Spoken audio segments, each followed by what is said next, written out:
নূহ পয়গম্বর দাওয়াতের কাজ করলেন, ৯৫০ বছর দাওয়াত দিলেন। এই দাওয়াত দেওয়ার পর ৮০ থেকে ৮২ অথবা ৪০ থেকে ৪২ জন মানুষ মুসলমান হয়।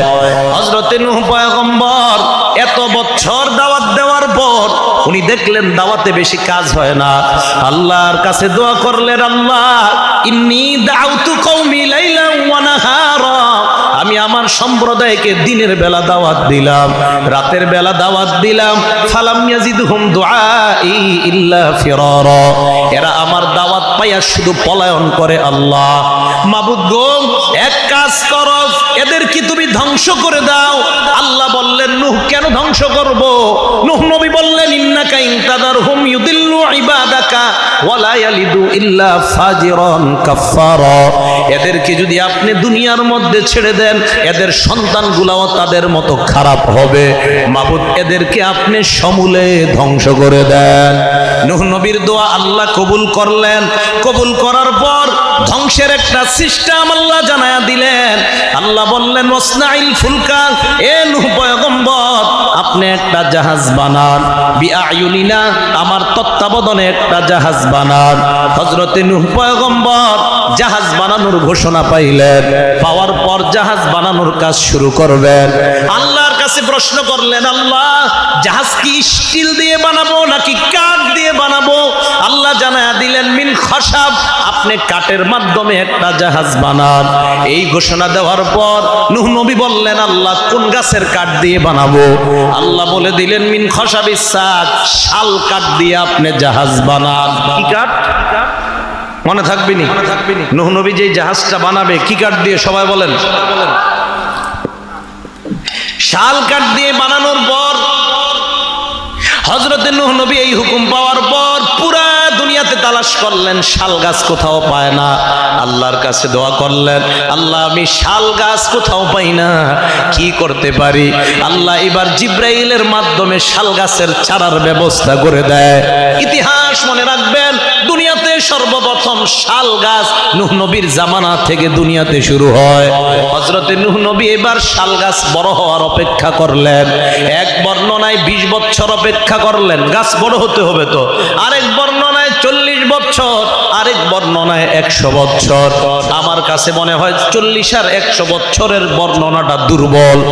২০ বছরের বর্ণনাটা আমার কাছে সহি মনে হয়, তবে আমার মনে হওয়াটা শরীয়তের দলিল না।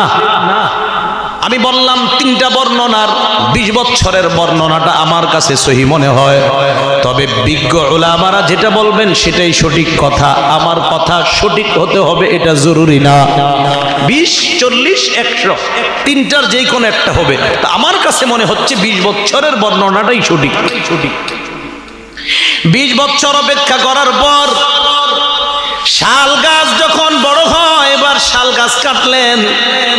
শাল গাছ কাটার পর এবার জাহাজ বানাবেন।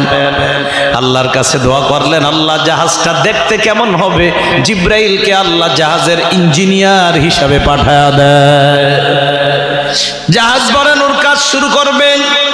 আল্লাহ জানায়া দিলেন, জাহাজটা লম্বায় হবে ৮০ গজ, পাশে হবে ৫০ গজ, সামনাটা আসমানের দিকে হবে ৩০ গজ। আল্লাহ বললেন, ৩ তলা বিশিষ্ট একটা জাহাজ বানান। এক তালার নাম হবে সুফলা, ২ নাম্বার তালার নাম হবে বুসতা। ১ নাম্বার তালার নাম সুফলা, ২ নাম্বার তালার নাম হবে বুসতা, আর উপরের তালার নাম হবে উলিয়া। এই ৩ তালা বিশিষ্ট একটা জাহাজ বানান। নূহ নবী বললেন, আল্লাহ ৩ তালা জাহাজ কেন বানাবো? আল্লাহ জানায়া দিলেন, ১ নাম্বার তালায় হিংস্র প্রাণীগুলা রাখবেন, ২ নাম্বার তালায় গরু ছাগলগুলা রাখবেন, আর ৩ নাম্বার তালায় আমার শ্রেষ্ঠ বান্দা মানুষগুলা আপনি উঠাইবেন। হযরতে নূহ পয়গম্বর, হযরতে নূহ নবী জাহাজ বানানোর পর আল্লাহর কাছে দোয়া করলেন, আল্লাহ জাহাজ আমি বানাইলাম, এবার আমার কাজটা আমি আপনার কাছে জানতে চাই।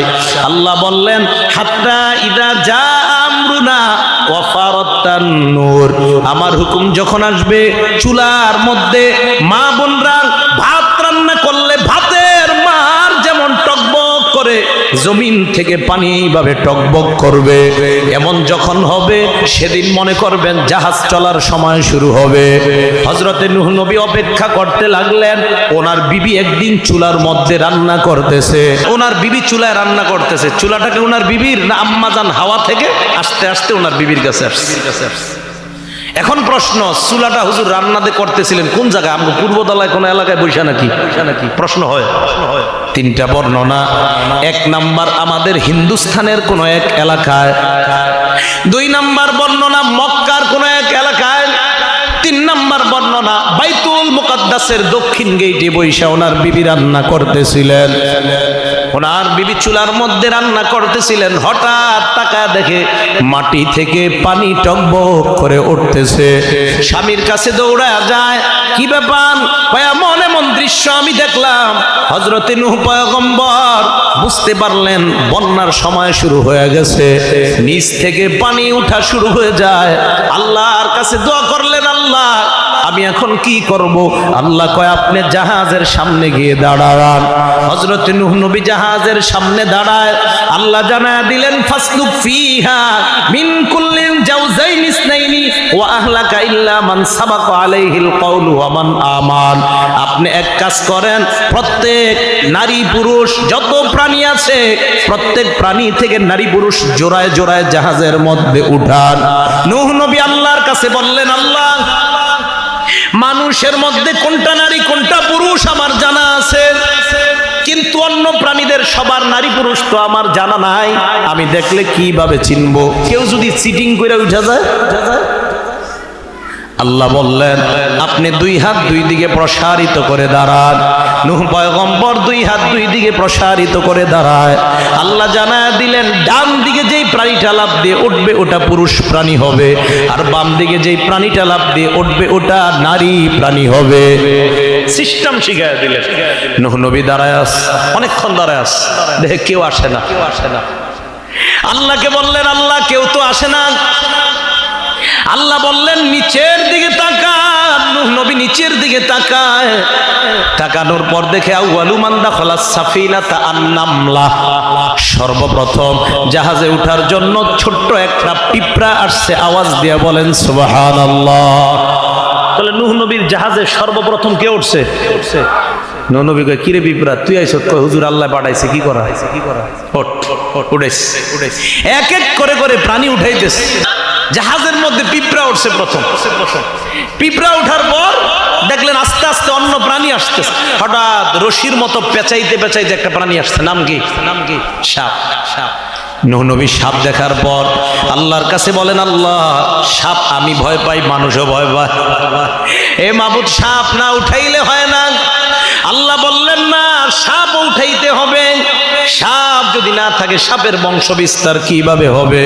সাপে আমি আল্লাহ বিষ দান করলাম, জাহাজে যতদিন থাকবে ততদিনের জন্য আমি তার বিষ দূর করে দিলাম। সাপ উঠানোর পর অন্য প্রাণীগুলো আসতেছে। হঠাৎ বনের রাজা সিংহ আসছে।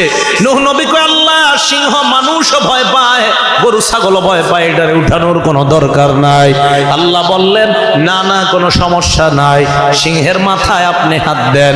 হযরতে নূহ নবী সিংহের মাথায় হাত দেয়। হাত দেওয়ার পর আল্লাহ বললেন কি বুঝলেন? কয় মাবুদ সিংহের মাথা গরম।